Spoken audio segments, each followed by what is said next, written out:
তত্ত্বাবধায়ক সরকার ব্যবস্থা ও গণভোট ফিরিয়ে এনে পঞ্চদশ সংশোধনী আংশিক বাতিল করে রায় দিয়েছেন হাইকোর্ট। বাকি বিধানগুলোর বিষয়ে সিদ্ধান্ত নেওয়ার ভার আগামী জাতীয় সংসদের উপর। সংসদ আইন অনুযায়ী জনগণের মতামত নিয়ে বিধানগুলো সংশোধন, পরিমার্জন ও পরিবর্তন করতে পারবে বলে রায়ে উল্লেখ করা রয়েছে। তত্ত্বাবধায়ক সরকার আবার ফিরে আসার পথে। এতে রাজনৈতিক দলগুলো আগামী নির্বাচন নিয়ে সাজাচ্ছে নতুন পরিকল্পনা। বিস্তারিত মাহবুবুর রহমান ভূঁইয়া স্বপনের প্রতিবেদনে।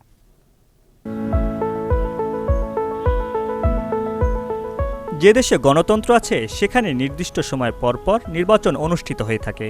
গণতান্ত্রিক ব্যবস্থায় ক্ষমতা পর্যায়ক্রমে ক্ষমতাসীন দল ও বিরোধী দলের ভেতর ক্ষমতা পরিবর্তিত হয়।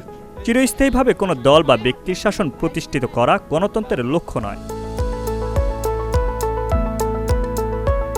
অতীতে নির্বাচনে রাজনৈতিক দলগুলো একে অপরের অধীনে নির্বাচন না যাওয়া নিয়ে যে দ্বন্দ্ব ছিল, ১৯৯৬ সালে আওয়ামী লীগ ও জামাতের আন্দোলনের মুখে বিএনপি তত্ত্বাবধায়ক সরকার ব্যবস্থা প্রতিষ্ঠা করে। কিন্তু আওয়ামী লীগ সরকার ক্ষমতায় গিয়ে ২০১১ সালের ৩০শে জুন জাতীয় সংসদে পঞ্চদশ সংশোধনীর মাধ্যমে বাতিল করে তত্ত্বাবধায়ক সরকার ব্যবস্থা।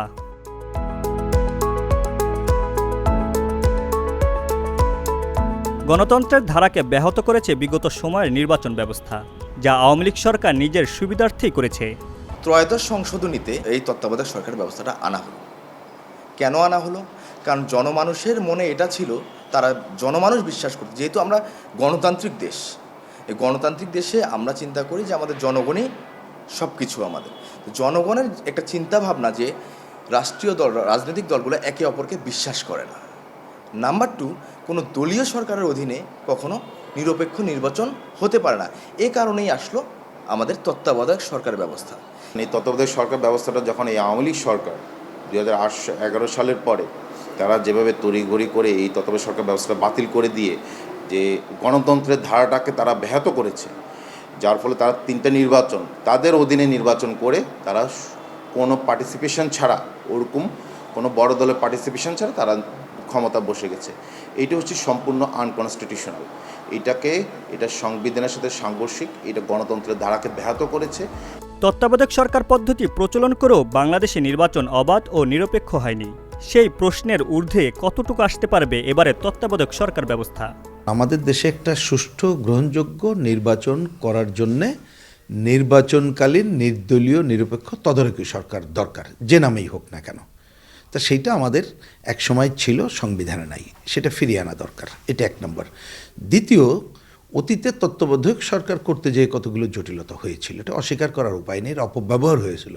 যার জন্য আমরা কমিউনিস্ট পার্টিটা পরিষ্কার বলেছি যে নির্বাচনকালীন নির্দলীয় নিরপেক্ষ তদারকি সরকারের বিধানটা সংবিধানে ফিরিয়ে এনে তার কাজগুলোকে সুনির্দিষ্ট করতে হবে। দলীয় সরকারের অধীনে নির্বাচন সুষ্ঠু হওয়া সম্ভব নয়। ক্ষমতায় থাকার জন্যই এই ব্যবস্থা। পঞ্চদশ সংশোধনী বাতিল হওয়ায় পূর্বের আইনটা বহাল হয়ে গেল। এখন তত্ত্বাবধায়ক সরকার কিন্তু এই জাতির এখন একটা প্রত্যাশা, কারণ দলীয় সরকারের অধীনে আওয়ামী লীগ নির্বাচন করে নাই। ভবিষ্যতে অন্য কোনো দলও যদি অতিরিক্ত সংখ্যাগরিষ্ঠতা পায় তাহলে যে সুষ্ঠু নির্বাচন করবে, এই বিশ্বাস জাতি কারোর উপরেই করতে পারছে না। নির্বাচনের অর্থই হচ্ছে জনগণের জন্য কিছুদিন পরপর এমন অধিকার প্রদান করা যার মাধ্যমে জনগণ তাদের পছন্দ মতো প্রতিনিধি নির্বাচন করতে পারে। এই যে বিগত নির্বাচনগুলি হলো, 14 সালে বলেন, 18 সালে বলেন, 24 সালে বলেন, এটা কোনো ভূমিকা রেখেছে? আর্মি ভূমিকা রেখেছে, পুলিশ ভূমিকা রেখেছে, র্যাব ভূমিকা রেখেছে? হ্যাঁ, রেখেছে ভোট কাটার পক্ষে। এর বাইরে তো কিছু না।